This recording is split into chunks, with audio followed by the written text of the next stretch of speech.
You celebrate progress, you hold your phone, your medicine, your machines, and you tell yourself that humanity has come so far. But have you ever wondered what we lost before we ever began to rise? There was once a place where almost all human knowledge lived under one roof. It stood beside the restless sea in a city called Alexandria. Inside its walls, the library held the minds of the ancient world. There were scrolls from Greece and Rome, from Egypt and Persia, from India and lands even further east. There were words about the stars, about the body, about the nature of thought itself. Every scroll was a voice, and together they formed the memory of our species. No one can say exactly when that light began to fade. Perhaps it was fire, perhaps war, perhaps simple neglect. But when it was gone, the world entered a silence that lasted for centuries. The echo of that loss still shapes us. It is the reason we rediscover what we once already knew. Tonight, we imagine a different path, a world where the Library of Alexandria never fell quiet, a world where the great chain of human thought remained unbroken. So take a breath, let the noise of the present fade away, and let us drift, slowly, into a past that never ended. Before the world was divided by kingdoms and flags, there was a city that belonged to the mind alone. It was Alexandria, rising from the sand and the sea, shimmering with marble and salt, built by men who believed that knowledge could be a kind of immortality. To walk through its streets was to feel the weight of human thought pressing gently against your skin. Every breath carried the scent of parchment, cedar, and distant rain from the harbor. Ships arrived daily, their sails heavy with wind and discovery. From Greece came scrolls of philosophy, from India came mathematics, from Persia came astronomy and medicine. Even from the far reaches of Africa came stories and songs that had never been written down before. The library did not belong to Egypt or to any empire. It belonged to everyone who could read, and to everyone who one day would. Inside, the air was cool and dry. Columns lined the great hall like trees of stone, reaching upward into the dim light of oil lamps. The walls were carved with scenes of scholars, scribes, and gods who guarded learning. At the center stood long tables of polished wood, where men and women read in silence. The sound of turning pages was like the whisper of wind across a calm sea. Each scroll was a world. Some were written in Greek, others in hieroglyphs or strange Eastern scripts. There were works of geometry, of medicine, of drama and law. There were treatises on the movement of planets and on the anatomy of the heart. To hold one was to feel time itself compressed into your hands. You could almost sense the heartbeat of the author, centuries old, speaking softly through the ink. Here, thought had no borders. A philosopher could study the rituals of the Nile priests, and a physician could read the poems of Homer. The library was not only a collection of books, it was a place where connections formed between everything that existed. One idea became the root of another. Questions led to discoveries, and discoveries led to more questions still. The scholars of Alexandria were not looking for certainty. They were looking for wonder. Imagine it now. The streets outside filled with the voices of merchants and sailors, the sound of hammers from the shipyards, the slow rhythm of waves. Beyond that noise, the library remained still. Inside those walls, the human mind was learning to listen to itself. Every word, every calculation, every observation was a piece of a larger truth. And for the first time, humanity began to realize that the universe could be known. It was here that men like Eratosthenes measured the size of the earth with nothing but sunlight and a shadow. It was here that Euclid drew lines that defined geometry for 2,000 years. Here that Archimedes imagined machines that could lift worlds. And yet, none of them thought they were building greatness. They thought they were preserving it, keeping alive the quiet flame of understanding that had burned since the dawn of speech. Knowledge was sacred, but not in the way temples were. There were no rituals here, no prayers. The act of reading itself was devotion. To study was to honor creation. To teach was to pass the flame. Even the servants who cleaned the floors were part of that sacred rhythm. They did not carry swords or banners. They carried silence. At night, the scholars would step outside and look toward the Pharos lighthouse, its beams sweeping across the water. They said the light of that tower was like the library itself, guiding minds instead of ships, keeping travelers from being lost in darkness. And when the waves struck the stone walls, the sound was soft, almost like breathing. If you close your eyes, you can almost stand there with them. The air is warm, the sea restless, the lamps flickering. Somewhere, a student bends over a scroll, tracing a line of text written 1,000 miles away. Somewhere else, an old philosopher smiles, realizing that he has just read something that will change his life. And all around them, the city hums, unaware that within these walls the future of the world is quietly being written. The Library of Alexandria was more than a place of learning. It was humanity's first dream of eternity, a promise that thought could outlive its thinker. For a moment in time, that promise was real. The flame burned brightly, and the world felt infinite. But flames, as we know, are fragile. No one truly knows how the silence began. History does not record the sound of forgetting. It is quieter than fire, slower than loss. Some say the end came during the wars of Julius Caesar, when his ships burned in the harbor and the flames leapt from the docks to the library's outer halls. Others whisper of later years, when religion and politics feared the free mind more than any enemy. And still others believe it was not a single event at all, but a long, gentle fading, as neglect and decay took the place of curiosity. In truth, the library did not vanish in one night of fire. It died as living things do by degrees.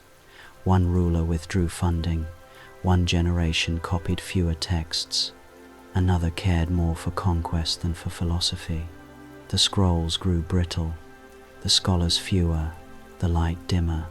The great halls that once echoed with debate and discovery became still, and in that stillness, the world began to forget what it had once known. Imagine a scholar walking those halls near the end. His sandals stir the dust, his hand trails across the wooden tables polished by centuries of learning. He looks up at the shelves, where the scrolls no longer shine with the same rich colors. Many are missing, many are damaged, and in the distance, the faint smell of smoke drifts through an open window. He does not run. He knows what is happening. He knows that knowledge can burn faster than parchment.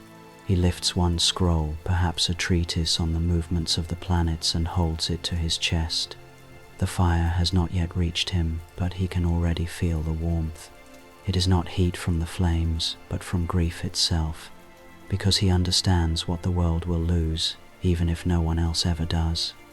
Outside, chaos moves like a storm. Soldiers shout. The wind carries sparks across the city. Some say the flames spread to the library. Some say they did not. But what truly matters is that in the end, no one protected it. Not the kings, not the priests, not even the people who once came to learn. Humanity was distracted by its own noise. The greatest mind in history was left alone to fade. For generations, poets would mourn what they never saw. Historians would guess at what was lost. Philosophers would call it the death of wisdom. Yet there is something almost merciful in how little we know of that night.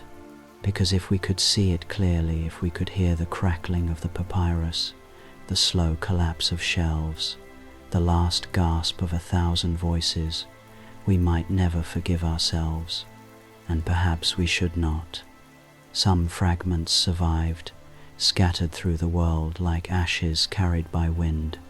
In distant monasteries, small pieces of Alexandria lived on, a paragraph of geometry here, a formula for medicine there, a faint memory of astronomy recorded in another tongue, but the whole was gone. The great conversation that once united East and West, logic and faith, art and science, it was broken. The darkness that followed did not fall all at once. It crept. When the scrolls were gone, the questions they asked vanished with them, and without questions, civilizations grow quiet. Centuries later, the world would rediscover what it had already known: how to measure the stars, how to build machines, how to heal the sick.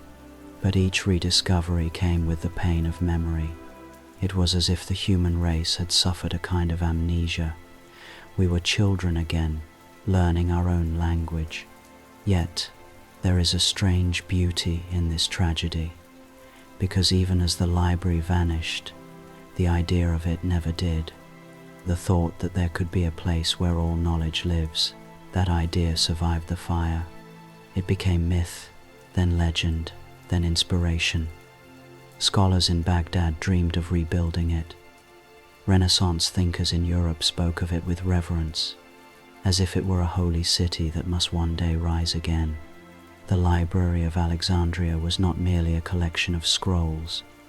It was a vision of what humanity could be when curiosity ruled instead of fear. When fire met knowledge, the world did not just lose its books. It lost its reflection, the mirror in which it saw its own potential. And perhaps that is why the story of its loss still haunts us. Because somewhere deep within every human being is the quiet knowledge that we could have been more. That within those vanished walls, written in languages now forgotten, were answers to questions we still ask today. What is the nature of life? Where does the soul go when it dies? How can peace be made between nations? How does one become truly wise? Maybe those answers were never found, or maybe they were, and we let them burn. In every age since, humanity has tried to rebuild the library in stone, in paper, in data and code, yet each attempt feels smaller, more fragile, more dependent on machines than on minds. Perhaps the true library was never the building at all, but the spirit that built it, a faith that learning could bind us together instead of dividing us. When a voice is silenced, its echo lingers. It travels through time, distorted, fragile, but still present. The Library of Alexandria may have turned to dust, yet its echoes still reach us, faint, incomplete, whispering through fragments, translations, and myths.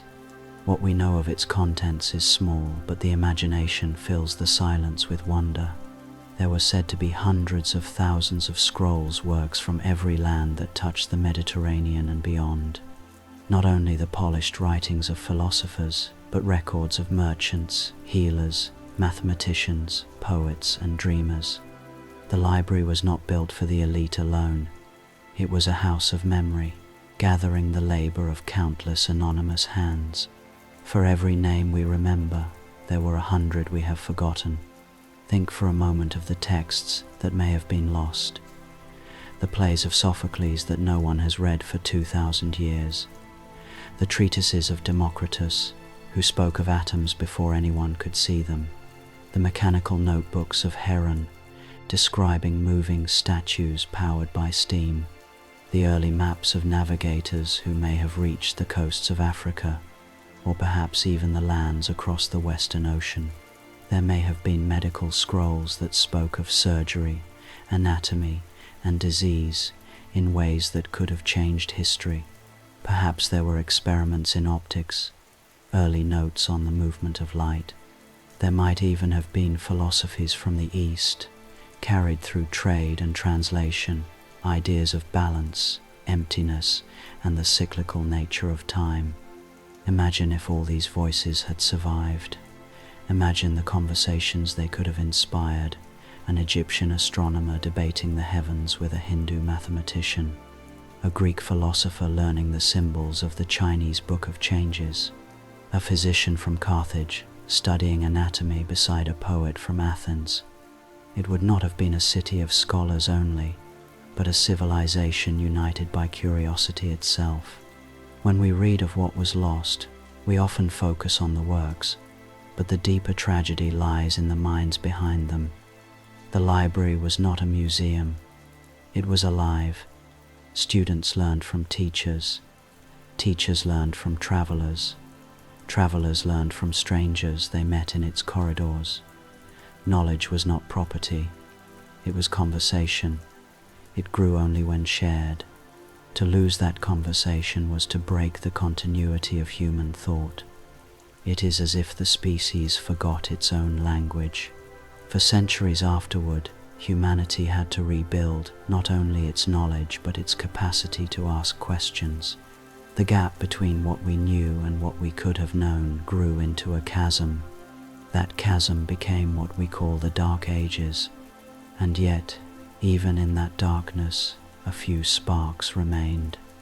Ancient manuscripts survived in faraway places, in monasteries of Ireland, in temples of the East, in forgotten tombs sealed by sand. Fragments of Euclid, copies of Galen, the words of Aristotle, preserved by the scholars of the Islamic world.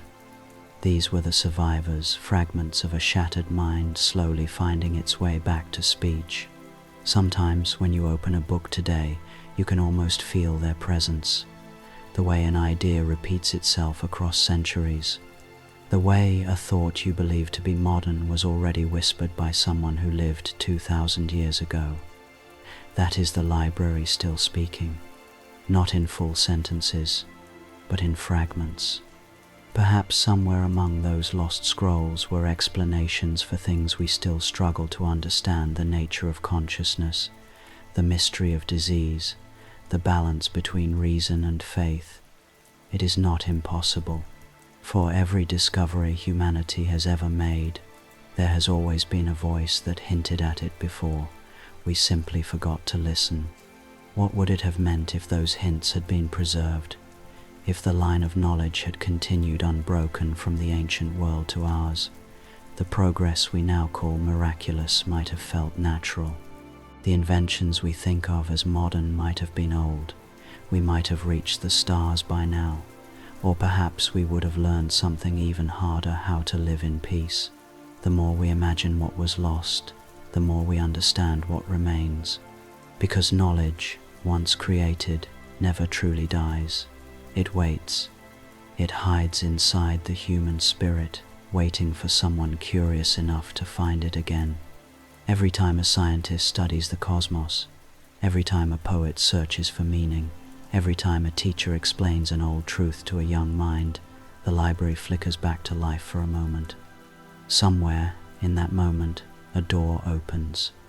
The marble floors return, the oil lamps flicker, the sea hums outside the walls. And for a breath of time, we are there again, standing among the lost voices of civilization, hearing them speak not from the past, but from within us. Even when a flame seems to fade, a single ember can carry warmth across a long night. The Library of Alexandria did not vanish from the world of imagination. It lived on as a quiet spark in distant hearts, a memory that refused to yield.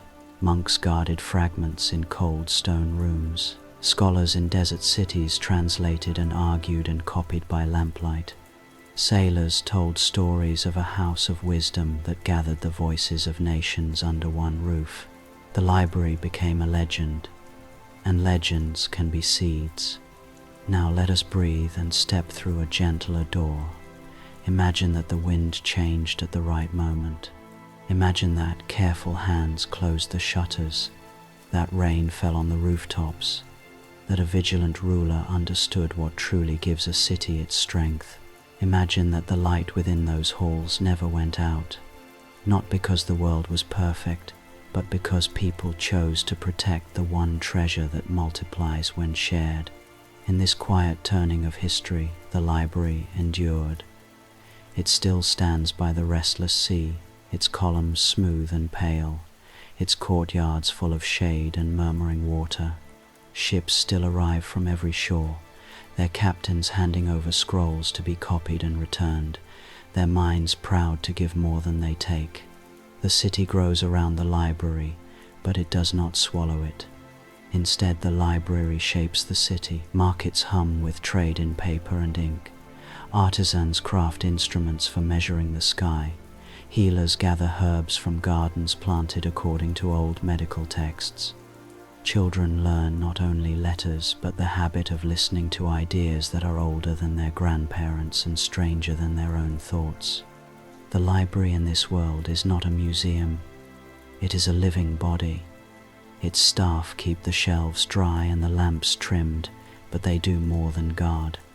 They welcome, they search, they correspond. The scribe who wakes before dawn to sharpen a reed pen is part of a chain that reaches across deserts and mountains. The young translator who labors over a Sanskrit sentence hears in its rhythm an answer to a Greek riddle. A poet from the Western Islands arrives with a sea-stained manuscript and leaves with a line of mathematics that changes the way he hears music. Nothing stands alone. There are rules here, simple and human. Copy what you receive. Credit the source. Argue with respect. Check by experiment where possible. Remember that truth is not weakened by being questioned. These rules are not carved onto stone tablets. They are taught through habit and kindness, and they spread because they work. The library becomes a place where ambition bends toward discovery rather than victory. Travelers come and stay. A mathematician from the East explains a new method for calculating areas, and a stargazer from the Nile shows how to test it with a simple shadow at noon. A physician presents a careful list of symptoms and treatments, and a philosopher asks whether healing is also a matter of friendship and courage. When ideas meet without fear, they interlace like roots beneath the soil. Growth becomes inevitable. The guardians of the city understand the value of this growth. They choose protection over spectacle. They train firefighters. They build storehouses that breathe in dry seasons and resist damp in storms. They fund scribes and send envoys to collect copies before originals decay. They staff a school that teaches not loyalty to a crown, but loyalty to clarity. They make mistakes, as all rulers do, but they keep returning to a simple truth. A strong army may hold a border for a season. A strong library can hold a civilization for centuries. Because the library does not hoard, it radiates. The harbor becomes a parliament of languages. In the market you can buy a basket of figs and hear two students debating the nature of infinity with a fisherman who counts on his fingers and then laughs when he grasps the idea. In the evening, a public reading spills into the street. A child asks a question no one expects, and an elder nods with delight because new questions are the freshest food a mind can taste. Time moves forward. Kings rise and fall. Distant empires exchange letters that begin with greetings of peace and continue with tables of numbers and diagrams of devices. Mistakes are made. Some theories are wrong, and some are beautiful but false. The library keeps them anyway, carefully labeled. The map of human thought includes dead ends by design. When future minds return to those paths, they learn not only where not to go, but also why they were tempted in that direction. Failure becomes less frightening when memory is secure. When the library endured, the story of human thought changed its rhythm. The silence that once followed, the flames never came. The scholars of Alexandria did not scatter into exile, and the chain of knowledge was not broken. They stayed. They taught. They built upon what they had been given, passing their insight like torches from one generation to the next. Picture the first dawn after the night that could have been disaster. The city wakes to calm air and the scent of the sea. The library still stands, the marble still pale, the doors still open. Inside, the scribes return to their tables. The shelves are untouched, the scrolls safe. In this small twist of history, the survival of parchment becomes the survival of civilization. The scholars who never fled are not heroes in armor. They are quiet people. They move through the halls with measured steps, dressed in linen and dust, their minds full of questions. There is Callimachus, the librarian who once catalogued half the known world, now old but steady, continuing to teach his students how to think in categories and systems. There is Hypatia, bright as a blade of light, walking through the colonnade, her voice calm as she explains the orbits of planets to a circle of eager listeners. There are mathematicians from Athens, engineers from Tyre, healers from Carthage, philosophers from the distant East. None of them flee. None are silenced. The world around them changes because they are allowed to remain.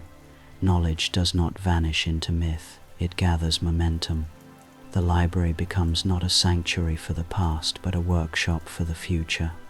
Ideas that once died in debate begin to connect. A doctor reads a treatise on geometry and discovers a new way to map the human body. A philosopher studies the wind and writes about pressure and movement, planting the seeds of a science that will one day lift ships from the water into the air.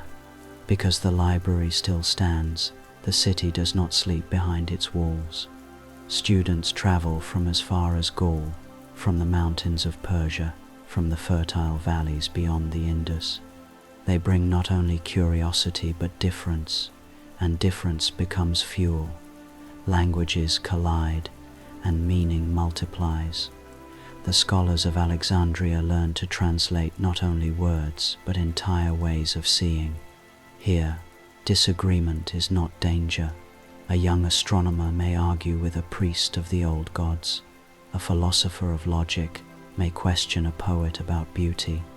But the debates end not in exile, not in fear, but in shared meals and laughter. The library teaches them that the argument is the art. To disagree well is to understand more deeply. Over time, the scholars create a new discipline. They call it comparative inquiry. It is neither theology nor science alone, but a bridge between them. It asks how every system of thought, no matter how strange, might hold a fragment of the same truth. This habit spreads outward from the library like ripples from a dropped stone. The rulers of neighboring lands begin to notice that the most peaceful city in their world is also the most learned. They send envoys, not armies.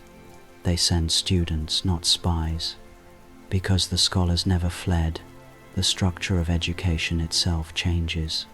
There is no gap between theory and craft. Every idea is tested, every lesson grounded in the real. The astronomers build lenses to study the heavens. The physicians design instruments for surgery. The mathematicians construct models from bronze and wood to test equations with motion.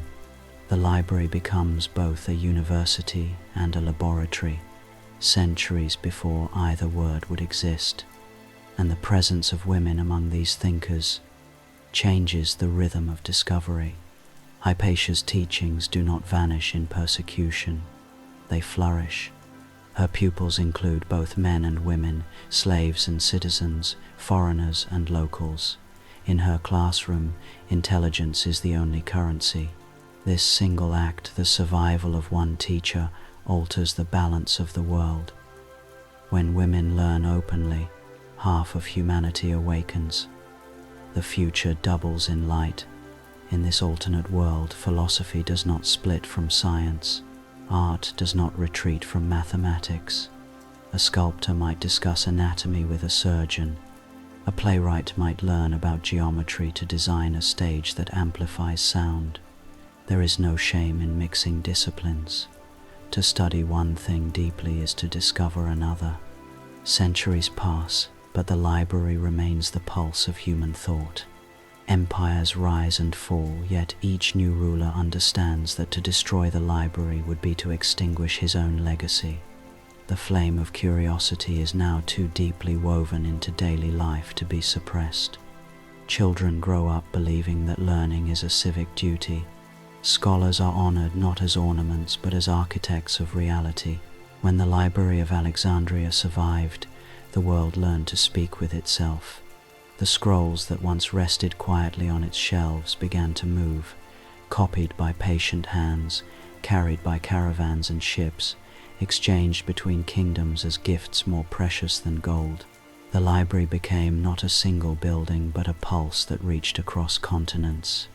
In this alternate world, the scribes of Alexandria understood something that our age would take millennia to rediscover, that knowledge grows stronger when it travels. They developed a system of communication unlike anything before. Every city that wished to join the great network would build a smaller library, a branch connected by letters and messengers. Each branch kept copies of Alexandria's works, but also sent back their own discoveries, their local songs, their maps of distant lands. From the ports of the Mediterranean to the valleys of India, from the deserts of Arabia to the forests of Gaul, couriers traveled carrying bundles of parchment sealed with wax. Each carried not orders, but ideas. The routes became known as the paths of thought. Along these paths, knowledge moved faster than armies, faster than conquest. It was not forced upon people, it was invited. At first, the network was fragile. Sandstorms delayed travelers, pirates seized ships, wars closed roads. But the scholars of Alexandria did not rely on a single route or ruler. They designed redundancy, the same principle our modern systems would later use. For every scroll sent by sea, another went by land. For every letter carried by rider, another was copied and hidden in a monastery along the way. When one city fell, another would restore it. The web of knowledge had resilience long before wires or satellites existed. The effect was profound. A physician in Persia could request information about a treatment from Egypt and receive a reply within months. A mathematician in Athens could compare his calculations with an astronomer in Babylon and refine his numbers. Priests in distant temples began to record the stars according to shared tables, so that the heavens spoke in one language. The library began publishing what they called the summaries, collections of knowledge gathered every decade, listing new discoveries, new questions, and new contradictions. They were sent to every member library, copied, annotated, debated. Some cities even built special halls where readers would gather to hear them recited aloud. For many, it was the first time they realized that knowledge was a living thing, not a fixed monument. And with this new flow of information came humility. The scholars learned that no civilization owned truth. The Egyptians knew the stars, but the Persians knew the winds. The Greeks built logic, but the Indians understood infinity. The Chinese scholars who joined the network brought with them a deep understanding of movement and balance. Instead of choosing one system, the library encouraged them all to coexist, to test each other, to find harmony in contradiction. This unity changed politics. The rulers of learning cities found themselves in conversation more often than in war. Diplomatic envoys began to travel with scrolls instead of swords. Disputes were settled through councils of scholars, where facts and reasoning mattered more than pride. A city could rise to glory not by conquest, but by contribution. To discover something new was to earn a place in history. Of course, there were still those who feared the spread of knowledge. There always are. Some kings worried that free minds would question divine authority. Some priests whispered that too much curiosity might anger the gods. But even they could not resist the usefulness of this growing network. Farmers learned better methods of irrigation from translated Egyptian manuals. Architects borrowed formulas for arches from Roman engineers.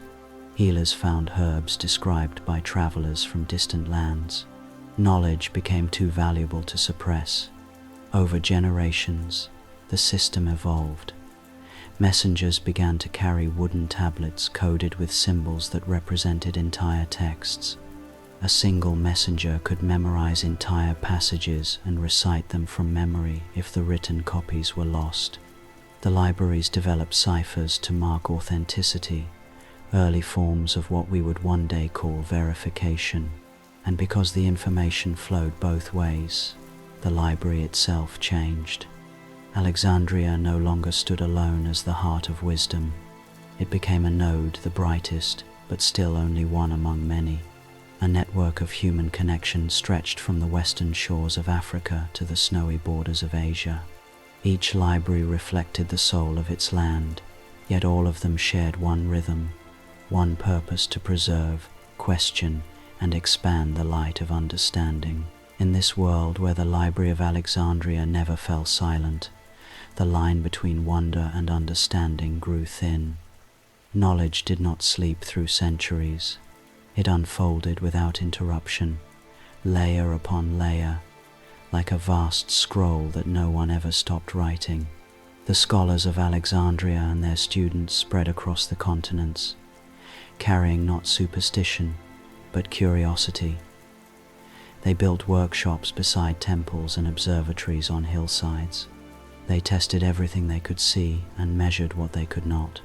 The scientific method in our world, born only in modern times, appeared here 1,000 years earlier, not as rebellion, but as a habit of patience. Picture the workshops by the sea. In one, an engineer works on a device of copper and glass that tracks the movement of the sun.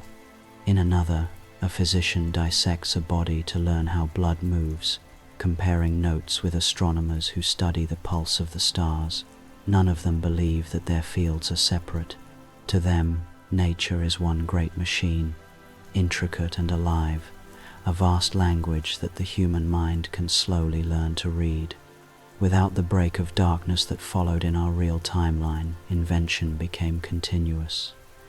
Archimedes' ideas for mechanical levers and screw pumps did not vanish. They multiplied. Students refined them, turning sketches into engines. Water wheels powered machines that could lift heavy stones, grind grain, and even move boats along the canals. Steam itself, once a curiosity, became a force studied and harnessed centuries before our world would dream of it. Medicine transformed as well. The writings of Hippocrates, Galen, and the Egyptian healers did not remain static texts but evolving sciences. The library encouraged experiments. Physicians compared notes with chemists, who compared notes with philosophers. Diseases once thought divine were examined under controlled observation. Herbal remedies were tested, catalogued, and standardized. By the 3rd century in this alternate timeline, hospitals existed in every major city, not as places of isolation, but as laboratories of healing. Astronomy flourished. Without the fear of heresy, the heavens became open ground. The heliocentric model, which in our world took nearly 2,000 years to be accepted, appeared naturally from accumulated data. Telescopes, refined from the early lenses described in Alexandrian scrolls, revealed the moons of Jupiter, the phases of Venus, the rotation of the Earth. The universe no longer revolved around man, and yet humanity did not despair. Instead, people felt connected to something larger and older than any empire. This continuity of discovery reshaped philosophy. The old question, what is truth, gained a new companion. How can truth be known? Scholars learned that wisdom was not a treasure to guard, but a process to practice. They debated not whether the world had order, but how deeply that order could be understood. Religion did not fade away. It adapted, interpreting the pursuit of knowledge as reverence rather than defiance. Faith became a celebration of discovery. Mathematics became the purest form of art. The discoveries of Indian numerals and Arabic algebra blended with Greek geometry to form a universal system of notation, centuries ahead of our history. With it came calculation of trajectories, prediction of tides, and mapping of the planet with astonishing precision. A traveler could navigate from Spain to the Indus using coordinates and instruments no larger than the palm of his hand. Architecture followed this logic. Cities began to rise according to principles of balance, airflow, and light. Domes that could stand for centuries, aqueducts that carried water uphill through the power of mechanical pumps, roads paved with stones that absorbed heat by day and released it by night. The beauty of these structures was not decorative, it was rational. Form and function became one. Even art felt the change. Painters learned anatomy with the accuracy of surgeons. Sculptors studied physics to understand how to balance marble as if it were flesh. Music became mathematics turned to sound, its harmonies calculated as carefully as equations. Art was no longer a rebellion against logic, it was its expression in color and rhythm. The more humanity understood, the more it realized how small it still was. Each discovery led not to arrogance, but to humility. To know the laws of the stars was to feel awe for the universe that allowed such order. To heal the sick was to feel gratitude for the fragile perfection of the body. Science, in this timeline, did not separate humanity from meaning. It brought meaning closer. As centuries passed in this alternate world, the Library of Alexandria became more than a house of knowledge. It became the rhythm of civilization itself, the quiet pulse that guided how people lived, built, and dreamed.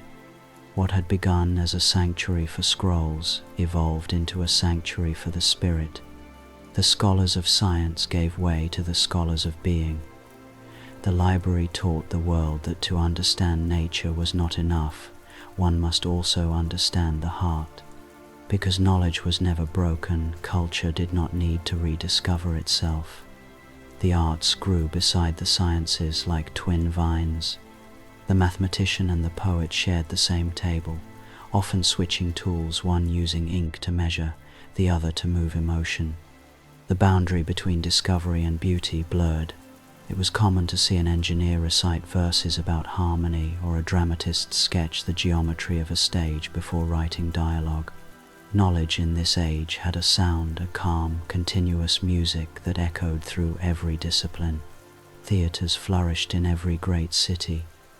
Plays were written not only to entertain but to teach empathy, to explore ethics through story. Audiences gathered not for escape but for reflection. Drama became philosophy made visible. The tragic heroes of this era were not kings undone by pride, but thinkers undone by certainty. They reminded the world that even the wisest could lose sight of wonder. After each performance, the audience would discuss what they had seen, arguing gently into the night. The city itself became a classroom. Art and architecture followed the same current. Buildings were designed to serve the senses as well as the mind. Light entered at specific angles to calm the heart. Courtyards were planned for silence and shade, so that even in crowded cities, a person could breathe without hurry. Sculptors used proportion not only for beauty, but for meaning. A human figure carved in marble reflected mathematical harmony, suggesting that divinity and reason were not opposites, but allies. When visitors entered the library, they did not see wealth or power. They saw peace made visible. Education was no longer a privilege. Every citizen, regardless of birth, could learn to read. Knowledge was viewed as nourishment. Children studied arithmetic beside music, astronomy beside poetry. A lesson on anatomy might end with a song about the fragility of life. Teachers were revered not as authorities but as gardeners of the mind. Their goal was not obedience but curiosity. To ask a question well became a higher art than to answer quickly. This human renaissance transformed relationships. Philosophy expanded from debating the nature of truth to exploring compassion, memory, and love. Thinkers began to ask how the structure of knowledge could heal the human soul. They saw ignorance not as evil, but as a wound that education could mend. Hospitals employed philosophers to speak with the sick. Courts of law included poets who interpreted justice as balance rather than vengeance. Learning became not a ladder to climb above others, but a light to see one another more clearly. Travelers returned from the library changed. Some took copies of texts, others took nothing but the habit of reflection. Villages far from the sea began to hold reading nights by candlelight, reciting discoveries aloud as stories. The wisdom of the library reached even those who had never seen its marble halls. A fisherman could speak of the tides with the confidence of a physicist. A farmer could explain the seasons through astronomy. Knowledge no longer belonged to scholars alone, it was woven into daily life. Religion did not vanish in this age of reason. It blossomed into something gentler. Temples became places where faith met curiosity. Priests studied philosophy, and philosophers studied prayer. The divine was seen not as mystery opposed to knowledge, but as the infinite field in which knowledge grew. Festivals of learning were held each year, celebrating discovery with music and theatre. When people gathered to honor the gods, they did so by reading from the great scrolls and by sharing what they had learned since the last festival. Worship became gratitude for understanding. The influence of the library reached across the known world. Its branches in other lands developed unique voices, blending local traditions with universal insight. In India, poetry and mathematics merged into vast treatises about time and motion. In China, the study of balance in art evolved into principles of medicine and architecture. In Greece and Egypt, philosophers began to speak of the unity of all knowledge, describing humanity as one great mind thinking through many tongues. History, in this alternate world, no longer breaks. The thread of human understanding stretches uncut from the ancients to the present, woven through centuries like an unbroken melody. The scholars of Alexandria, and of all the libraries that followed, built a foundation so strong that no empire, no storm, and no dogma could silence it. There are no dark ages here, only ages of light in different shades. Imagine the world in the centuries that followed the first flourishing of the library. The Roman Empire still rose and fell, the sands still shifted, the rivers still changed course. But when empires collapsed, knowledge did not collapse with them. The scrolls were copied and carried to safer ground. Scholars fleeing war did not vanish into silence. They were welcomed elsewhere, because every city valued what they brought. When borders moved, learning moved faster. No library ever stood alone again. Education by this time was not the privilege of the few. From Alexandria to Athens, from Carthage to Constantinople, to the cities beyond the Silk Road, schools flourished like orchards. Children learned not only to read but to reason. They were taught history as a dialogue, not as a list of victories and defeats.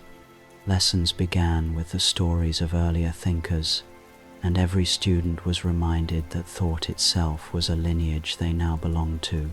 To study was to join a conversation that never ended.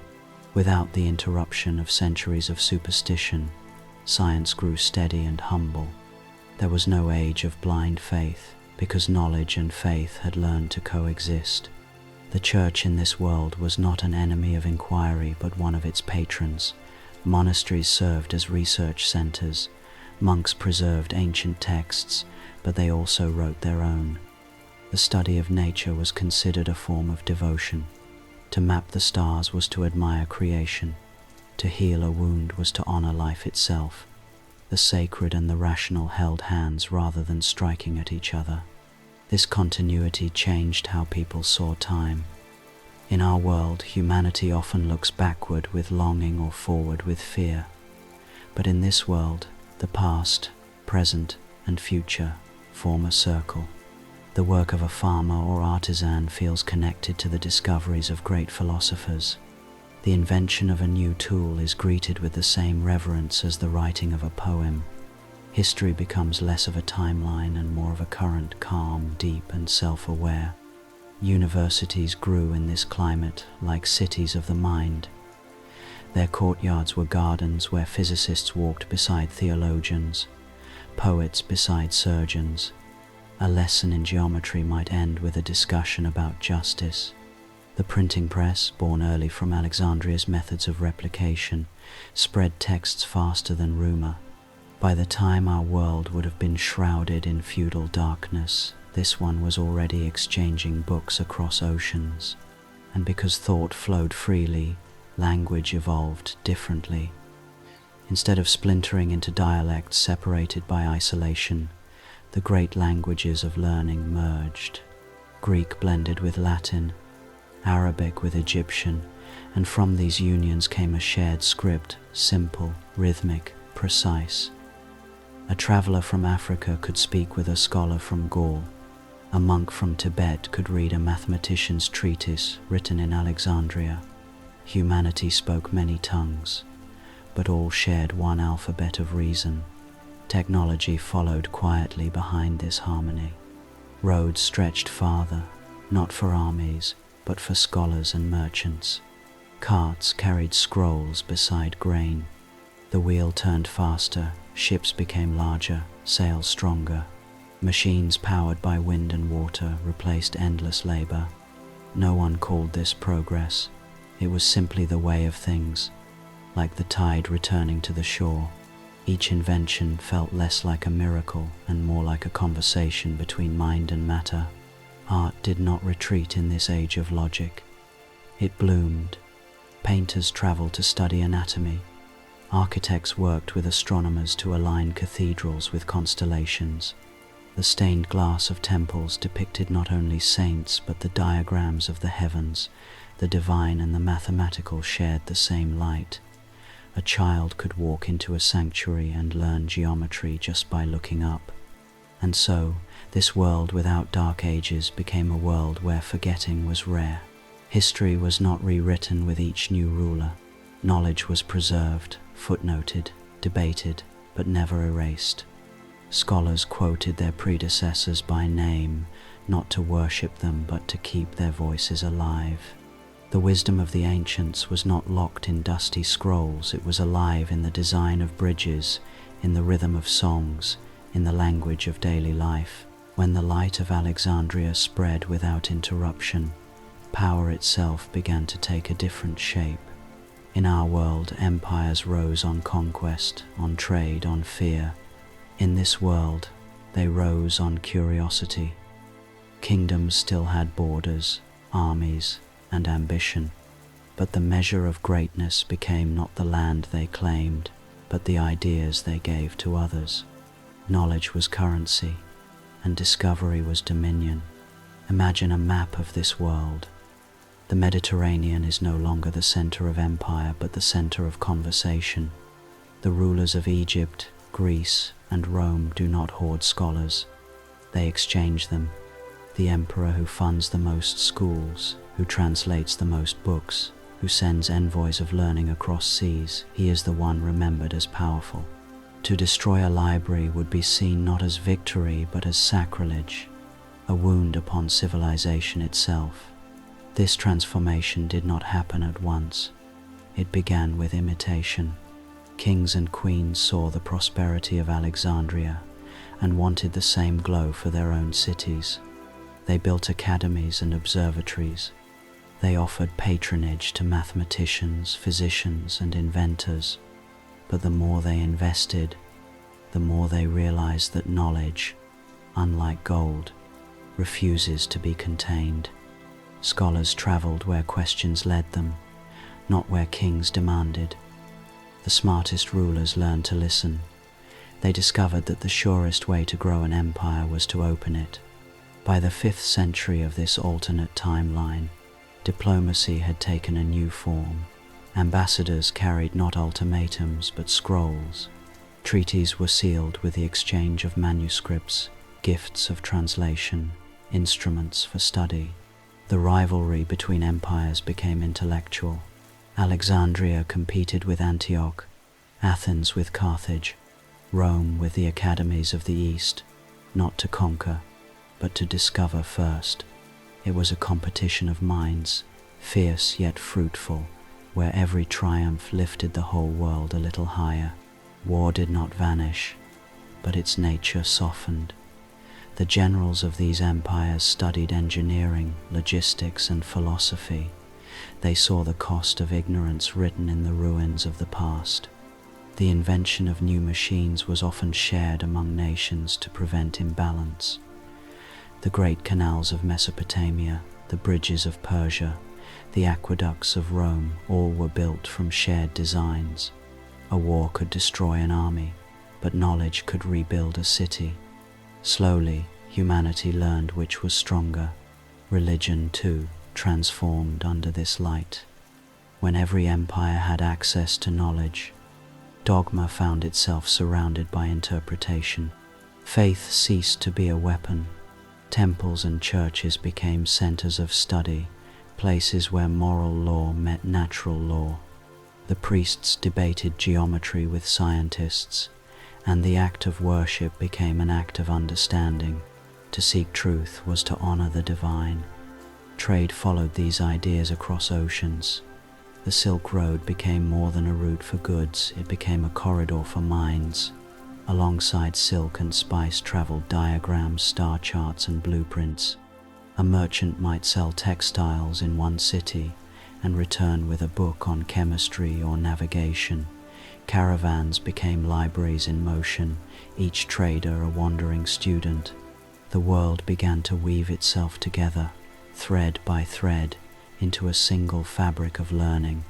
The empires of knowledge looked nothing like our monuments of stone. Their legacy was invisible yet indestructible, a shared foundation of literacy, health, and invention. Public schools rose in every major city. Guilds of craftsmen were linked directly to academies, ensuring that the hands of labor and the minds of theory never drifted apart.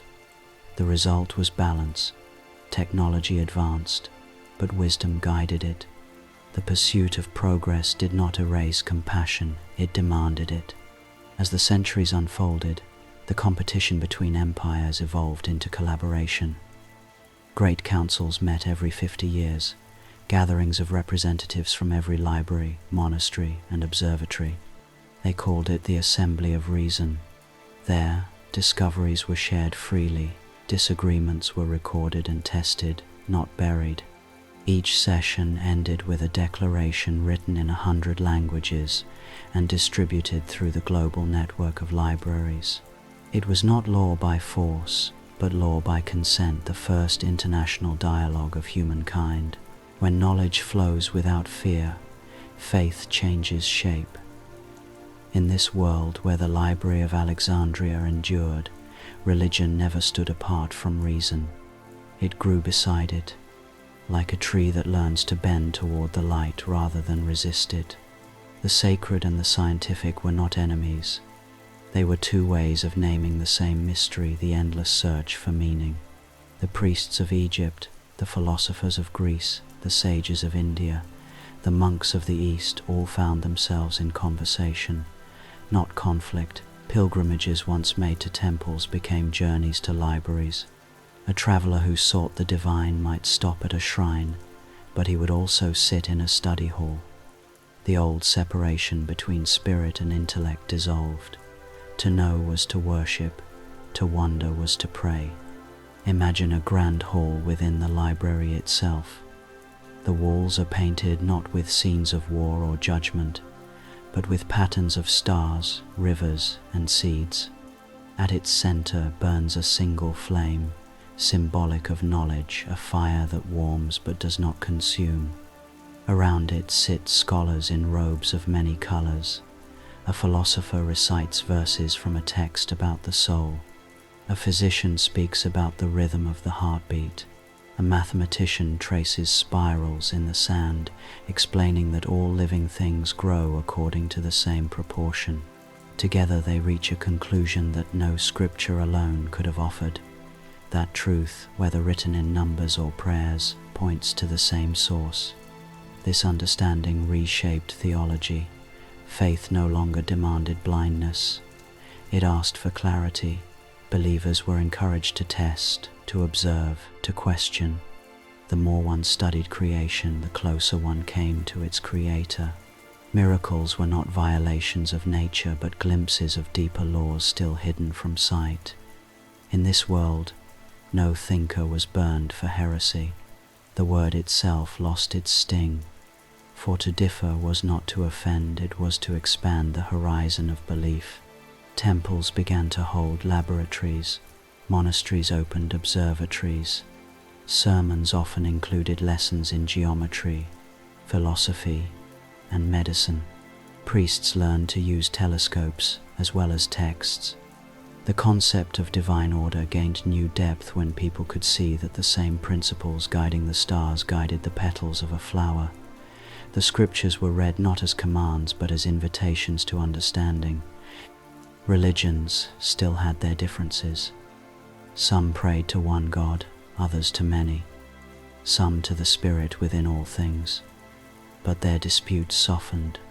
Councils were held every few decades, not to condemn but to compare. Representatives from every tradition met to exchange interpretations. They called these gatherings the dialogues of faith.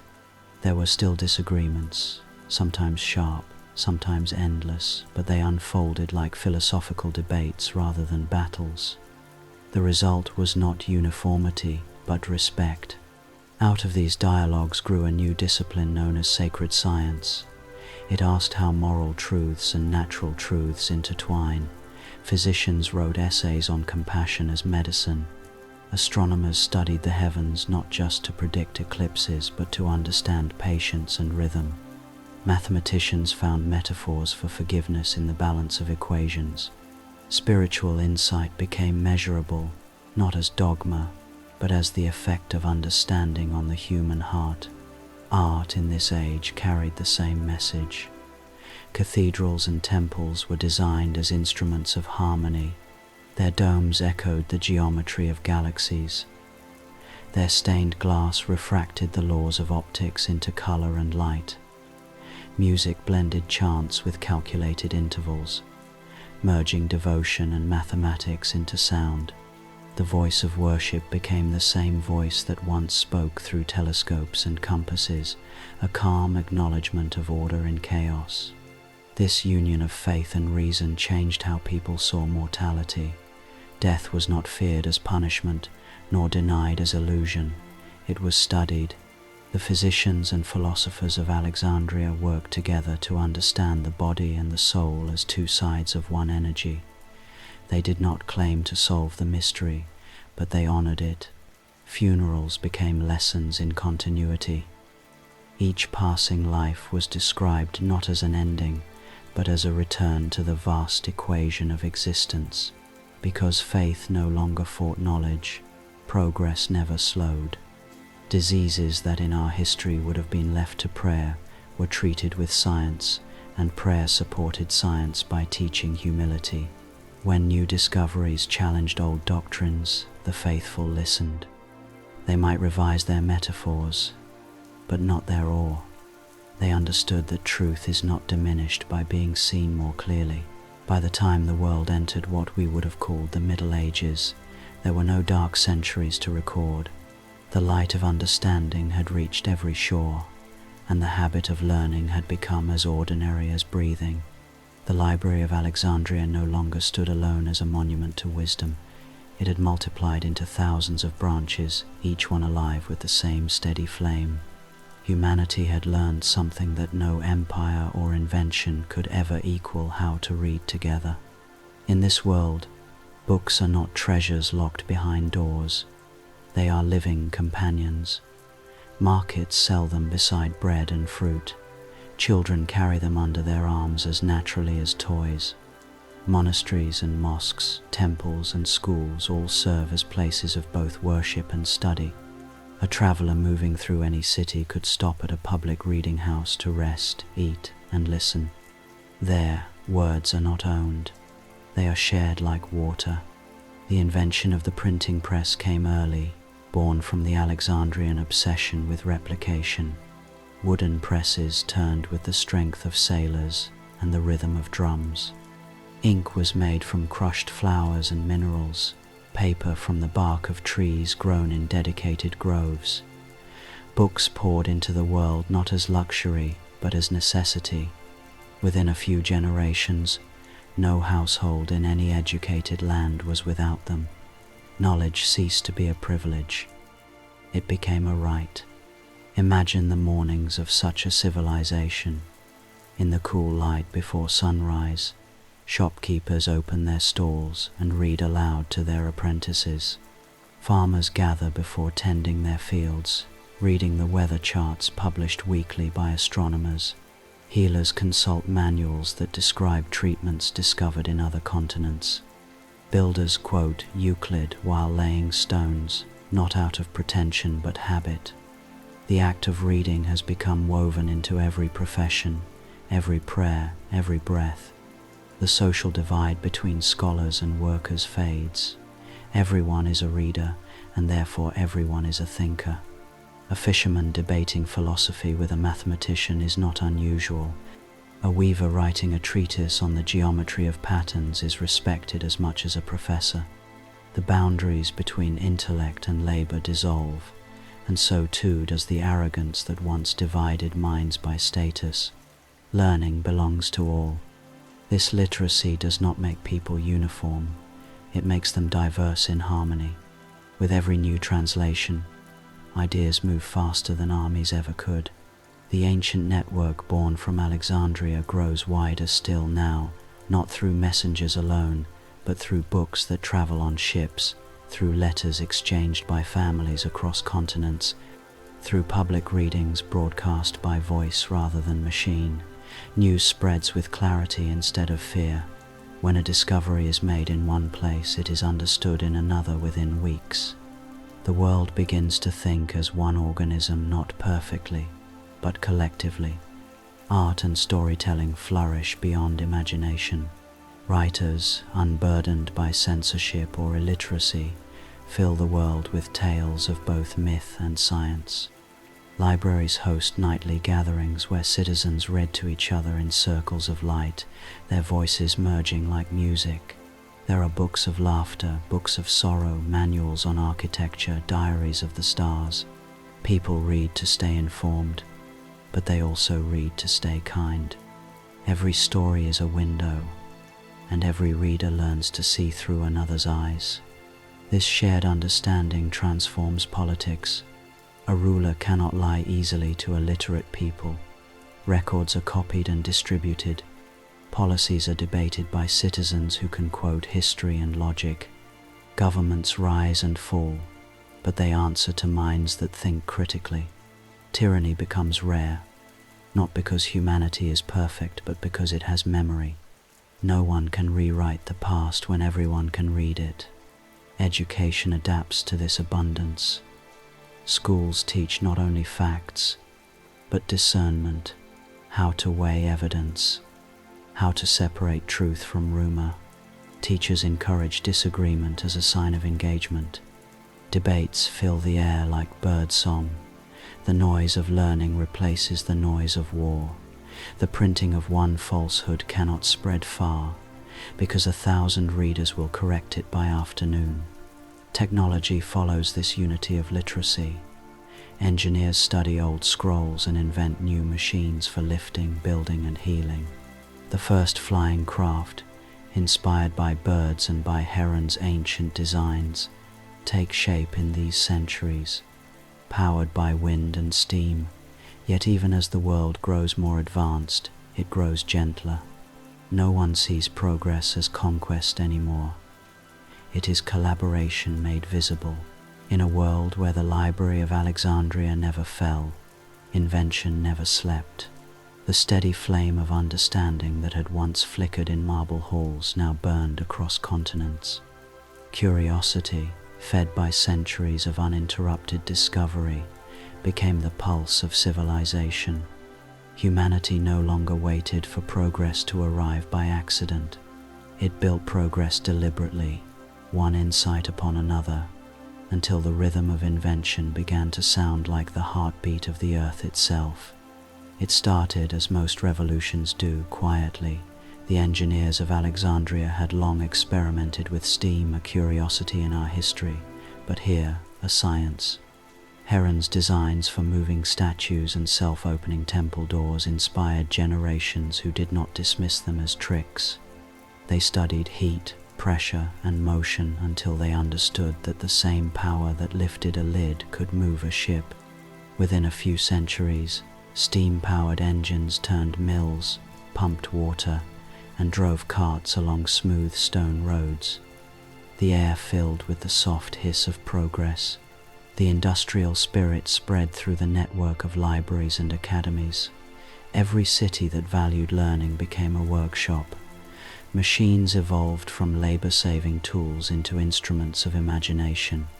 Artisans designed clockwork devices capable of measuring the movement of stars. Inventors built small engines to turn looms, forges, and presses. Steam became the new wind, invisible yet faithful, connecting effort to outcome. For the first time, humanity learned how to multiply the strength of its hands with the cleverness of its mind. Because knowledge had never been hoarded, innovation moved freely. A discovery in Alexandria might be refined in Babylon, improved in Athens, and perfected in Chang'an. There were no patents, no secret blueprints, no locked workshops. The reward for invention was recognition and gratitude, not monopoly.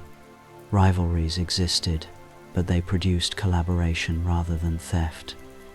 A young engineer could send his sketches to scholars across oceans and receive feedback within months.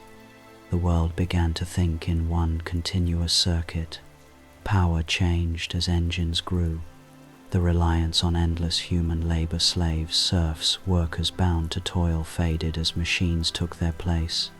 But unlike the industrial revolutions of our history, this transformation did not arrive as a storm of exploitation. It unfolded slowly, guided by philosophy, because the scholars and rulers who oversaw it were educated in ethics as much as in mechanics. They planned for its consequences. The machines freed people not into poverty, but into purpose. The same hands that once turned wheels now turned pages. The same minds that had been silenced by fatigue were now invited to learn. Cities grew differently in this timeline. Instead of choking on smoke, they were built around balance. Steam engines were placed in wide courtyards and near rivers, their exhaust condensed into water and reused.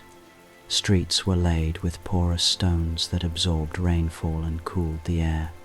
Builders studied airflow, sunlight, and acoustics. The result was not industrial sprawl, but industrial harmony, a marriage of metal and nature. Agriculture followed. With new engines came new plows and irrigation systems.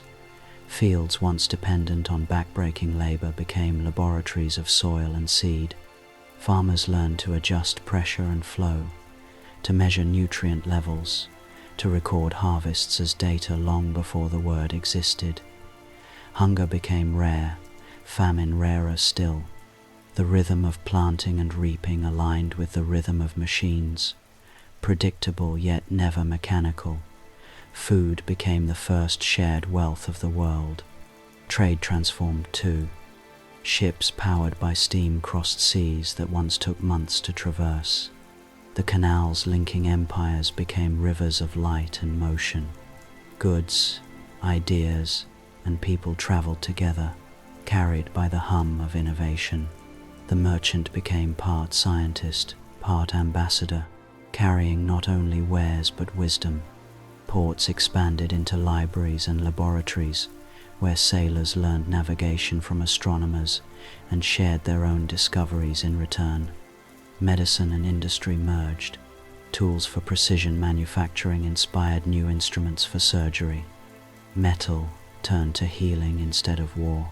Hospitals were equipped with devices that measured pulse and temperature, that sterilized water and instruments. The study of anatomy advanced alongside engineering. In this world, progress did not divide the mechanical from the moral.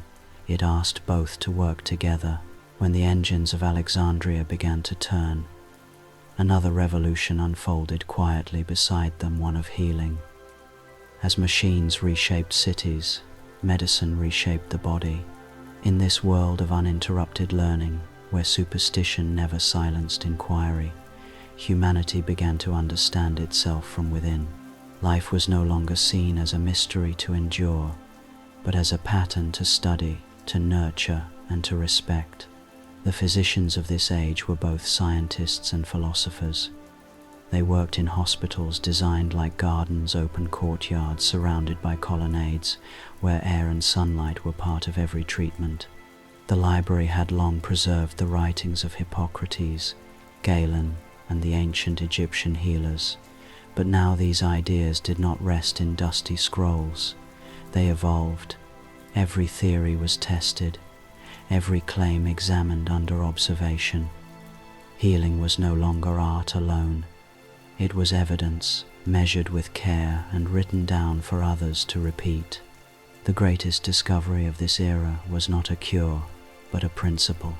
The scholars realized that health is balance, a harmony of systems within the body, within the mind, and between humanity and the world around it. They did not separate medicine from environment or emotion from disease. A patient was not a broken machine to repair, but a living equation of spirit and matter. This philosophy guided everything that followed. Because communication between libraries was constant, medicine advanced faster than any other field. In Persia and India, herbalists shared their records of plants that calmed fever or eased pain. In Greece and Egypt, surgeons refined their instruments, replacing bronze with steel tempered in carefully controlled furnaces. Anatomists mapped nerves and vessels with precision, while philosophers debated the ethics of treatment. Every breakthrough was copied, translated, and tested in other lands. Knowledge traveled as swiftly as need. By the 5th century of this timeline, physicians could perform surgeries that in our world would not be attempted for another 1,000 years. They set bones using adjustable splints, stopped bleeding with heated metal clamps, and used distilled alcohol to clean wounds. They understood contagion and sterilization, not as miracles, but as the natural logic of cleanliness. Death during childbirth, once common, became rare. Children survived. The average lifespan doubled. The world began to see old age not as curse, but as achievement. The study of the mind advanced alongside the body. The philosophers of the library taught that thought itself could become sick, and that healing it required both reason and compassion. Early forms of psychology emerged treatments through dialogue, meditation, and reflection. The old division between physical and mental illness disappeared. To heal one was to heal both. Hospitals employed musicians to play gentle harmonies for patients, believing that sound helped realign the rhythms of the heart. The theory proved correct more often than not. With health came peace. Fewer epidemics meant fewer panics, fewer wars blamed on divine anger. The world learned that disease is not punishment, but imbalance. When plagues appeared, as they always do, nations shared remedies instead of hiding them. Quarantine was understood as care, not fear. The same global network that had once carried scrolls now carried healing herbs, medicines, and reports of progress. Doctors from every continent met in the grand medical symposiums of Alexandria, where they exchanged methods, compared case studies, and established codes of ethics still studied today. These codes were simple. First, do not harm. Second, do not hide knowledge. Third, remember that every life belongs to the same pattern. Physicians swore to treat all people equally, regardless of nation, class, or belief. The idea of universal care, born in this alternate antiquity, became so natural that no one questioned it. Health was not a privilege. It was a shared responsibility, the body of humanity caring for itself. The study of longevity became a moral pursuit. The scholars sought not immortality but continuity. They discovered how diet, rest, and exercise shaped vitality. They mapped the functions of organs, the chemistry of digestion, the flow of blood and breath. They learned that emotions affected health as deeply as any substance. Joy strengthened the immune system. Grief could slow the heart. These findings were written into medical texts that combined physiology with poetry because in this world, science and soul still spoke the same language. Before our world ever lifted its eyes through telescopes, the people of this unbroken civilization had already learned to read the sky. The stars were no longer distant fires to be feared or worshipped, but pages in a book that humanity could finally decipher. Astronomy had been nurtured by centuries of quiet study, built upon the foundations of the Library of Alexandria, where curiosity was not a sin and questions were sacred. The earliest astronomers of this age inherited precise instruments from the hands of engineers who had perfected geometry and optics long before. Glass workers in Alexandria and Antioch shaped lenses as fine as dewdrops, mounting them in polished bronze tubes. These were the ancestors of telescopes, used first for measuring the movement of ships along the coast, then for mapping the heavens. With each refinement, the night sky opened wider. Stars that had once seemed eternal and fixed began to reveal motion, color, and age. Without the long shadow of persecution, truth was allowed to breathe. No scholar was silenced for saying that the earth moved around the sun. The idea had been accepted generations before, confirmed by calculation and shared openly among the academies. To know that the world was not the center of creation did not wound faith, it deepened it. The revelation inspired humility, not fear. Humanity felt smaller, yes, but also more complete, a tiny part of something vast, elegant, and alive. Observatories became the temples of this new understanding. Built on high hills and mountain plateaus, their domes turned with the precision of clockwork. Scholars tracked the slow wobble of the planet's axis, recorded the dimming of distant stars, and began to suspect the existence of other worlds. Astronomy merged with philosophy. The study of motion became a meditation on harmony.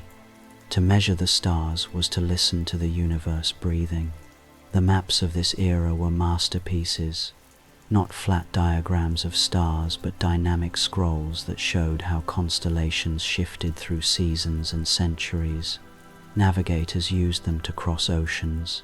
Farmers used them to predict floods and droughts. Poets used them to describe fate and love. The sky was not separate from life, it was its reflection. Children learned to read both the alphabet and the constellations at the same age, understanding that language and light were two expressions of the same intelligence. Mathematics evolved into a universal grammar of the cosmos. Scholars described the orbits of planets with formulas that read like poetry. They learned to calculate gravity centuries before our world scientists would name it. They built mechanical models of the solar system, orreries made of brass and crystal that turned with the motion of the heavens. Watching these devices was like watching thought made visible. To stand in an observatory at dusk was to stand between Earth and eternity. With time, the astronomers turned their gaze further. They built massive telescopes of mirror-polished metal and began to see faint spirals in the deep night galaxies, though they did not yet use the word. They recorded the strange red tint of some stars and realized that the universe was not static but expanding. This discovery changed everything. The cosmos was alive, unfolding, still being written. Creation was not an event of the past. It was a continuous act. To observe it was to witness time itself breathing. The impact of these discoveries rippled through society. Philosophy became cosmic ethics, a study of humanity's role within an infinite order. The idea of divine perfection shifted from stillness to motion. The gods, people said, were not distant rulers but the laws of the universe itself, written in light. Artists painted skies filled with spirals and spheres, using powdered glass to mimic the shimmer of nebulae. Poets wrote verses that compared the human heart to an orbit, bound by gravity yet free in its rhythm. The knowledge of the cosmos also transformed technology.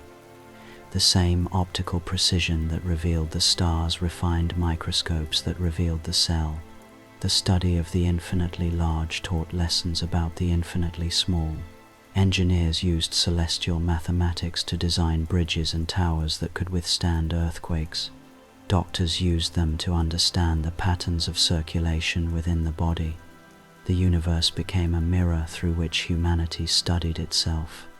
And yet, for all this progress, wonder remained intact. The astronomers never forgot that their instruments, however perfect, were still humble eyes in the dark. They wrote in their journals not only numbers but reflections.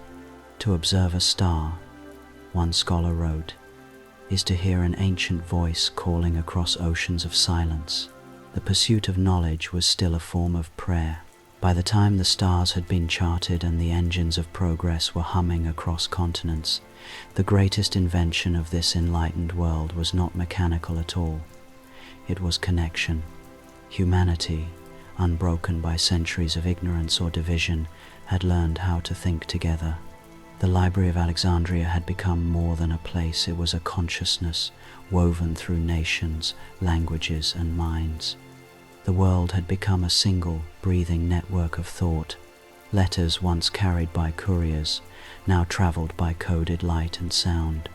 Scholars in Alexandria could exchange messages with astronomers in the mountains of China within hours, not months. Across oceans, floating stations kept constant communication through mirrors and flame, the optical network of antiquity, where beams of light carried patterns of symbols over vast distances. Each flicker of brightness was a word. Each sequence of flashes was a sentence. It was not yet electricity, but it was intelligence made visible. This network changed how the world imagined itself. No kingdom could hide behind walls. Knowledge moved too fast. When a new invention appeared in one land, it was discussed everywhere within days. When a famine struck, entire nations coordinated relief. When a disease surfaced, healers in every continent shared their findings until the cure was found. Information had become compassion in motion. For the first time, the human race began to act not as scattered tribes, but as one organism with many hearts. The spoken and written languages of the world did not merge completely, but they intertwined. Alexandria had long used a universal script, a simple, fluid alphabet designed for translation. Over time, that alphabet became the foundation for global literacy. People still sang and prayed in their native tongues, but every citizen could read and write in this shared language of knowledge. It was not forced by law. It spread by usefulness and beauty. Its letters curved like rivers, graceful and calm. To see them was to see unity written down. In this connected world, education became the greatest shared ritual. Schools operated in cycles that linked time zones across the globe. As dawn reached one side of the world, students on another were finishing their lessons. The rhythm of study followed the turning of the planet. Children in one hemisphere learned from teachers who watched the same sun set hours before. The library coordinated this vast network, maintaining a universal calendar of learning so that discoveries could ripple outward continuously, never lost to sleep or silence. Commerce adapted as well. Trade routes no longer competed, they complemented. Each region specialized in what it could do best: steel from the mountains, silk from the valleys, glass from the coasts. Ships and caravans moved not under flags of conquest, but banners of exchange. The global network recorded every transaction, every shipment, every idea, preventing waste and hoarding. The economy of this world was not built on scarcity but on contribution. To give knowledge or goods freely was the measure of wealth. Religion found new expression here too. With communication uniting every people, the myths of one culture illuminated those of another. A parable from India resonated with a poem from Greece. A hymn from Egypt echoed through cathedrals in Gaul. The gods began to resemble each other, not because people forgot their differences, but because they learned to see them as variations of the same story. Faith became a dialogue between civilizations, one vast conversation about the meaning of existence. Governments evolved into councils of participation. Decisions that once took months of travel now took hours of discussion. The assembly of reason, formed centuries earlier, became truly global. Representatives debated laws of trade, health, and peace, guided not by ideology but by shared evidence. There were still arguments, even failures, but they were honest. The collective memory of humanity was too strong to allow tyranny to root itself again. History was transparent, and truth could not be erased from so many minds at once. Technology continued to grow more intricate, but it remained grounded in ethics.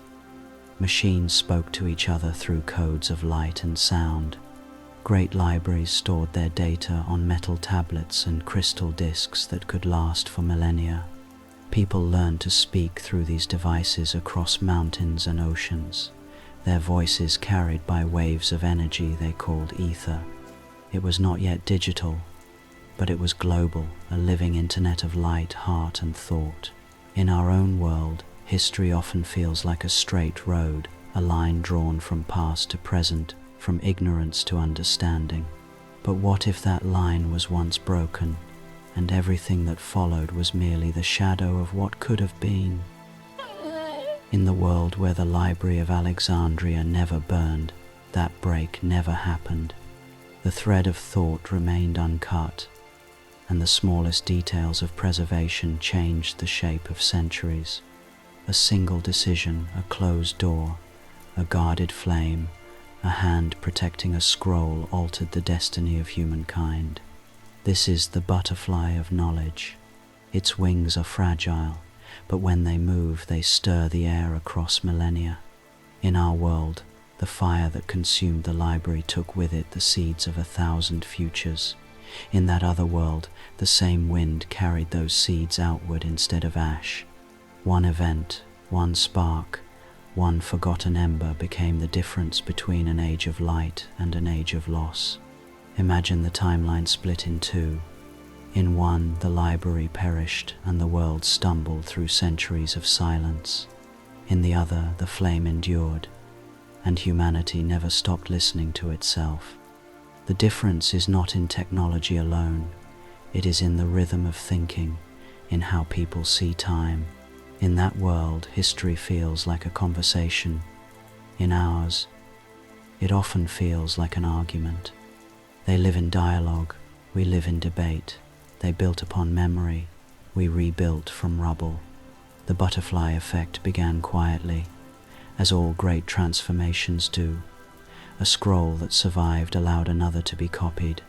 A teacher who lived taught another who would have been lost. Each preservation multiplied meaning. Because ideas are alive, they reproduce.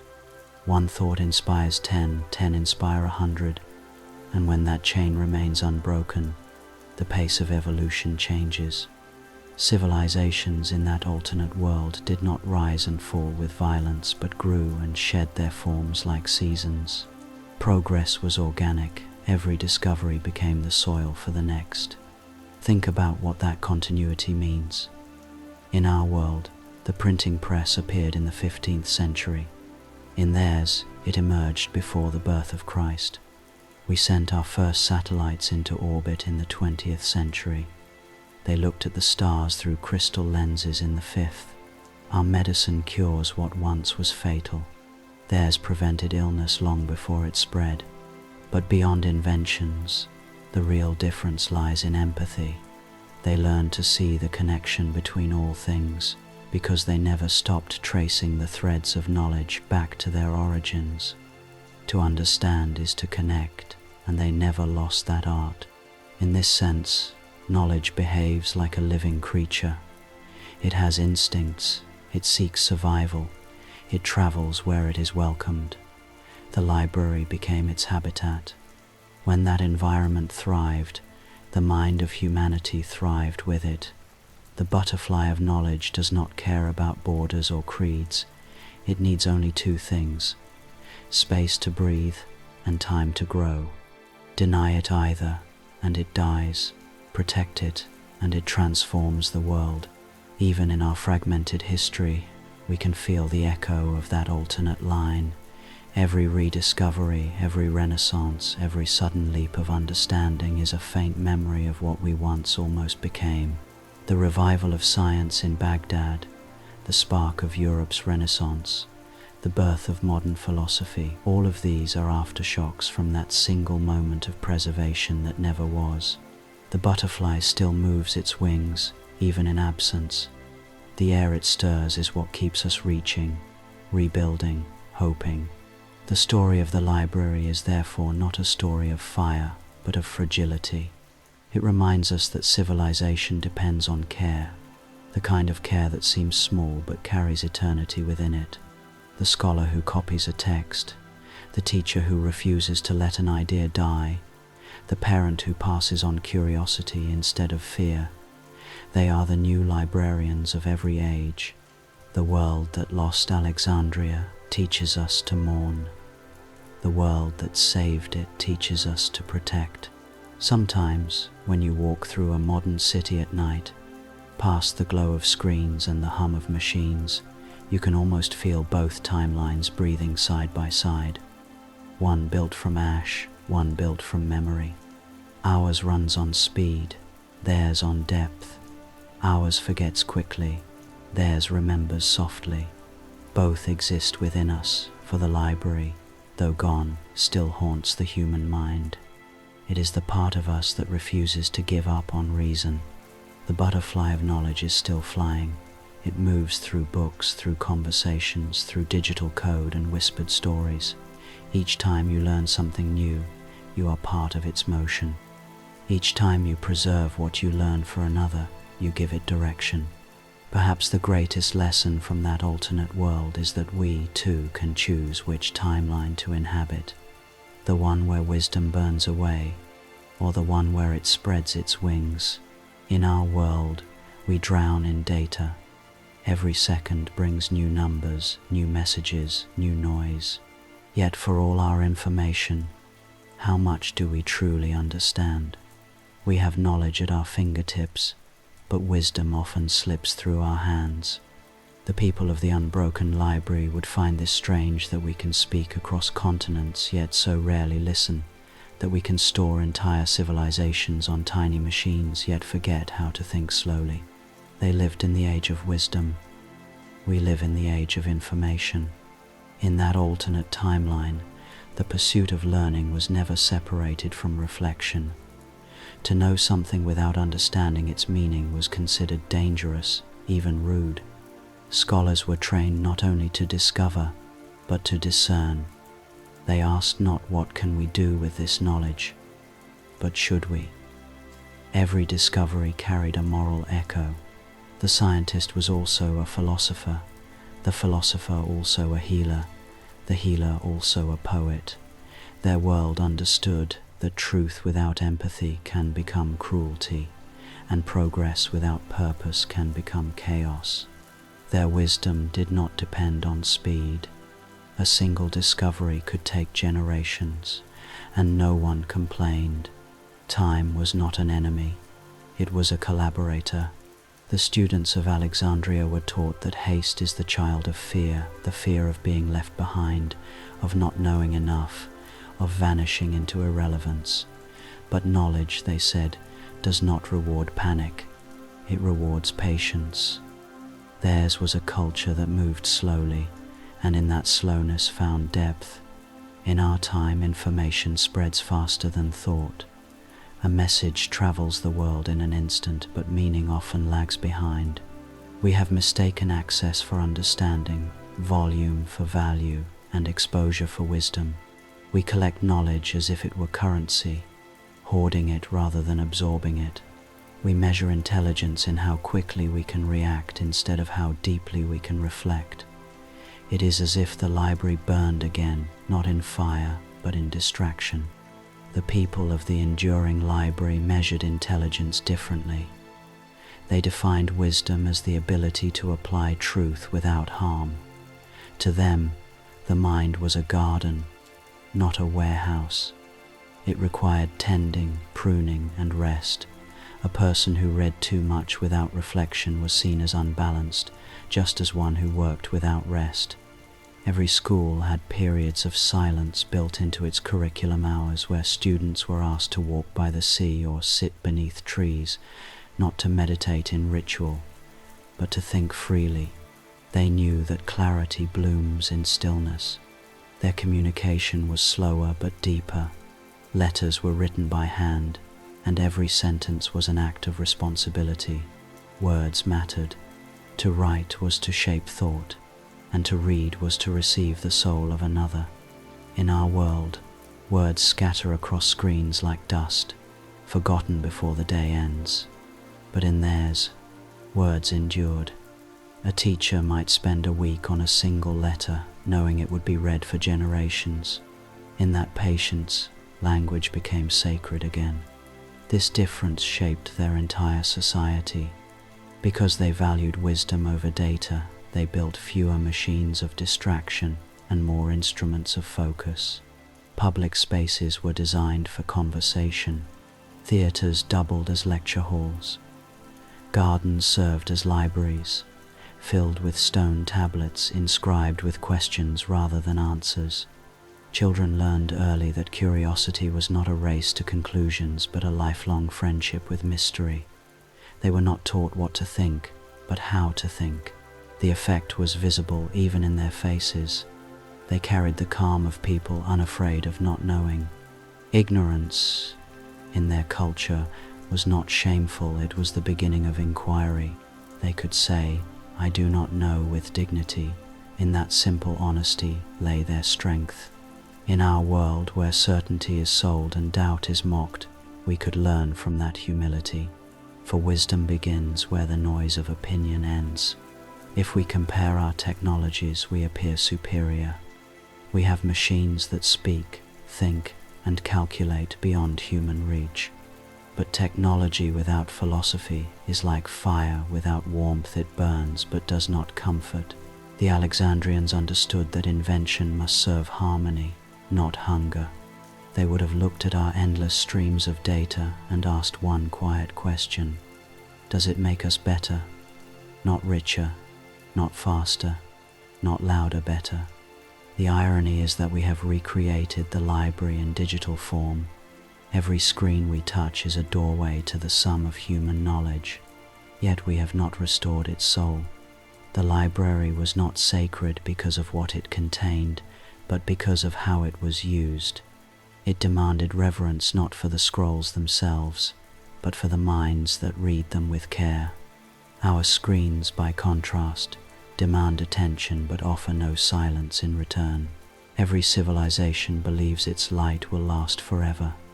Every age of reason imagines that knowledge, once found, can never be lost again, but history, both ours and theirs, knows otherwise. Light is fragile.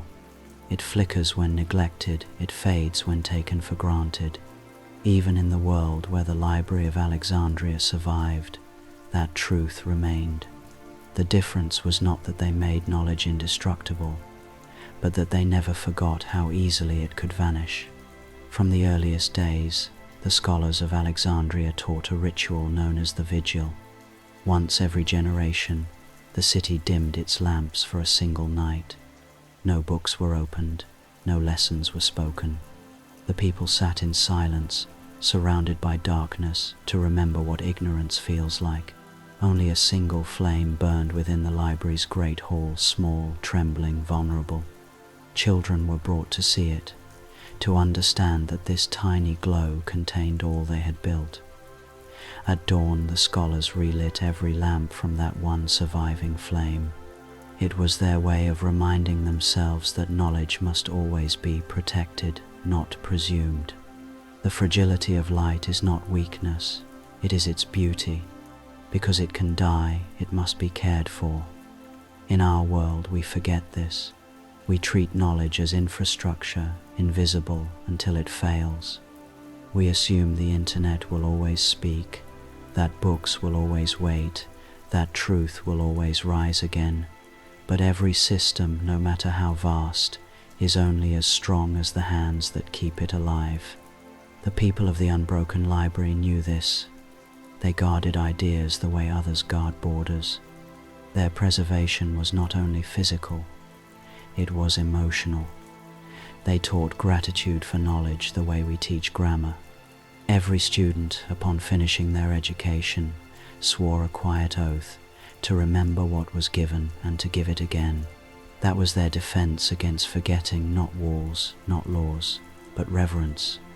The same reverence a musician holds for silence before the first note. The same stillness a reader feels before turning a page. They built their libraries to endure earthquakes, floods, even war. But more importantly, they built their minds to endure indifference. They understood that the real fire that destroys knowledge is not literal flame, it is apathy. When people stop asking questions, when curiosity becomes inconvenience, when wisdom is replaced by noise, the library burns again, not in smoke but in silence. Even in their enlightened age, this danger returned from time to time. A ruler would grow arrogant, a people complacent, a generation distracted by abundance. The lamps would dim, not from destruction but from neglect. And so the scholars rekindled the vigil. They would close the academies for a week and send the students into the fields and mountains to live without tools, without texts, without certainty. When the young returned, they looked at their books differently, not as possessions, but as friends who had been waiting patiently in the dark. We rarely do this now. We mistake constant access for security. But information is not light unless it is used with purpose. We collect it, hoard it, and call it progress, yet forget how easily it can slip away one server, one archive, one generation at a time. If the power that sustains our networks were to fail, how much of our civilization would survive in memory alone? How many of us could rewrite what we have forgotten? The people of the enduring library lived with that awareness as part of their daily breath. Their historians had a saying, "Every generation inherits the ashes and the flame. The ashes remind us of what was lost. The flame reminds us of what can still be saved." That balance kept them humble. It is what allowed their progress to endure for millennia without collapse. They did not trust permanence. They trusted attention. The fragility of light teaches patience. It teaches care. It demands that we build less for pride and more for preservation. In this we may still learn from them. Every classroom, every archive, every honest conversation is a new spark in the long night. We do not need their technology to honor their wisdom, only their vigilance. So imagine that single candle trembling in the silence of the library. Around it sit 1,000 people, each holding an unlit lamp. The scholar at the center lifts the flame, touches it to the nearest wick, and whispers, "Do not forget." One by one, the lights spread across the room until the whole city glows again. That moment is civilization itself, fragile, flickering, and alive only because someone cared enough to keep watch. We are all keepers of that light now. Whether we read a book, teach a child, or protect a truth from distortion, we are part of the same chain of care that began in Alexandria. The flame is small, but it endures. And if we guard it, if we remember how easily it can fade, then perhaps our own age of reason will not end in darkness, but in dawn. There comes a moment, in every life and every civilization, when we look inward and realize that the thing we feared losing was never made of stone. The Library of Alexandria, whether standing or in ruins, was never truly a building. It was a mirror. It reflected what humanity most desired to understand about itself: the hunger to know, the courage to ask, the tenderness to preserve. Even in our world, where its walls have fallen to dust, its spirit has not vanished. It has simply moved inside us. Each mind carries a fragment of it. Every thought, every memory, every question we pass to another is a shelf in that invisible archive.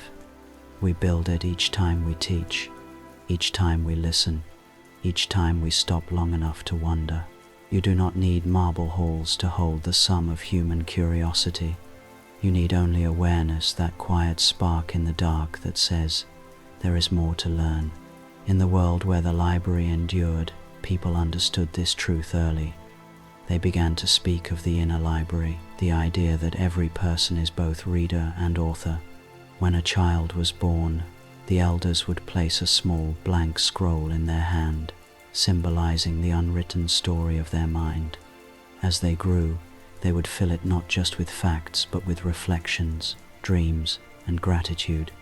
The greatest crime in that society was not ignorance, but refusing to write the choice to live without curiosity. The teachers of that world were called keepers of the quiet. They believed that true learning happens not in accumulation but in attention. Their students were taught to read with their eyes, their hearts, and their conscience. Before studying any subject, they would spend a moment in silence, acknowledging that what they were about to learn came from countless lives before their own. That moment of humility was their ritual of respect, the modern equivalent of standing before the ruins of Alexandria and bowing to what remains unseen. If you walked through their cities, you would find no great monuments to power. Their statues honored teachers, translators, and question askers. Public gardens bore plaques inscribed not with victories, but with questions that had no final answers.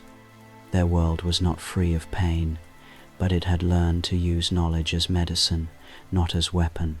The library within them was alive because it was humble. It asked nothing of the world except this: keep wondering. We are not so different from them. The screens in our hands, the voices in our machines, the archives beneath our fingertips, all are attempts to rebuild the same temple of thought. But the true library will never exist in circuits or stone. It exists in moments, when a parent explains the stars to a child, when a stranger's story opens your heart, when you choose to seek truth instead of comfort. Every act of understanding is a restoration. Every word shared with kindness is another brick set back in place. Perhaps that is what the burning of the library truly meant, not destruction but instruction, a warning written in flame that knowledge, if left outside us, can be taken away. The only library that cannot be lost is the one we carry inside, the one that breathes and remembers, that stores not only words but empathy. It has no walls and no fire can reach it. If we close our eyes and listen closely, we can still hear it. The rustle of invisible pages turning, the whisper of voices long gone, the quiet hum of thought connecting across centuries. We inherit it, whether we want to or not. It waits behind every question we ask, every truth we guard, every silence we honor. The library was never meant to be a monument to the past. It was meant to be a rehearsal for eternity. So, the next time you learn something, the next time you read, or teach, or think, pause for a moment and imagine a candle being lit somewhere within you. See the light reflected in 1,000 others, spreading through the corridors of the unseen library we all share. That is Alexandria reborn. That is the wisdom that survives every fall of stone. The library within us does not ask for worship. It asks for care. It reminds us that as long as one mind remains curious, the world can never truly burn. And perhaps that is the final lesson, that knowledge is not what saves us. The act of seeking it is. The story of the Library of Alexandria, is not really about what was lost, but about what still survives. Every generation retells it, sometimes with grief, sometimes with longing, because deep down we know the fire never fully won. The flame that once lit those scrolls still flickers in us, small but steady, waiting to be fed with attention, curiosity, and care. If the library had never burned, the world might have reached the stars 1,000 years ago. But perhaps its destruction was the lesson we needed, a reminder that wisdom is fragile, that knowledge cannot be left unattended, that silence must be chosen, not enforced. The loss gave us the hunger to rebuild again and again, each time closer to understanding what learning truly means. The truth is simple, and it has not changed since the first scholar lit a lamp beneath those marble arches. Knowledge is not what we own, it is what we share. It asks not for monuments but for guardians. And every time someone dares to think, to ask, to teach, even in the smallest room, even in the quietest night, the library rises again, invisible and eternal. Its flame has never gone out. It has only moved from the marble halls of Alexandria into the minds of those who still believe that light is worth protecting.